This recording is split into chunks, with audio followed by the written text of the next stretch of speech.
সম্মানিত মাছ চাষি ভাই বন্ধুরা, আসসালামু আলাইকুম। আশা করি আল্লাহর রহমতে সকলেই ভালো আছেন।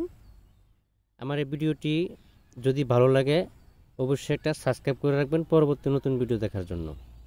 আজকে আমি আলোচনা করব থাই সরপুঁটি মাছের সম্পর্কে।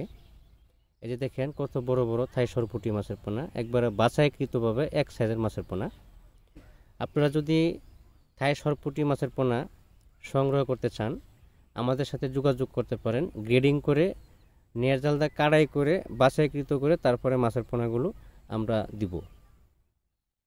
সবাই কিন্তু আপনার বাছাইকৃতভাবে মাছের পোনা দেয় না। তো আপনি বলতে পারেন যে ভাই আপনারা আমি অত দূর থেকে অর্ডার দিলাম, আপনার সাথে বিশ্বাস কি? আসলেই যারা প্রকৃত ব্যবসায়ী তারা কোনো সময় এই ধরনের কাজ করে না। তবে যারা ভালো ব্যবসায়ী তারা সবসময় চায় যে পার্টি দূরে রাখার জন্য, যে সবসময় যাতে আপনার সাথে বিজনেস ভালো হয়। আপনার যদি আমি লাভ না দেখাতে পারি তা তো আপনার আমার কাছে পরবর্তী আপনি আমার কাছে মাছ নেবেন না। এই জন্য যারা একদিনের জন্য ব্যবসা করে তারা কিন্তু এই বাছাইকৃতভাবে বা এই পাঁচমিশালি মাছ দিয়ে দেয় বা এভারেজে মাছ দিয়ে দেয়।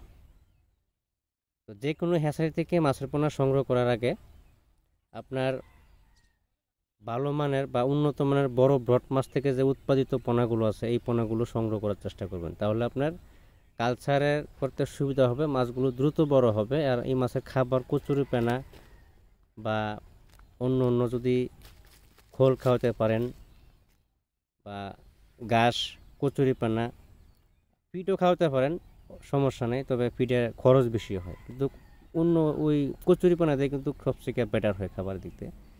ভিডিওটি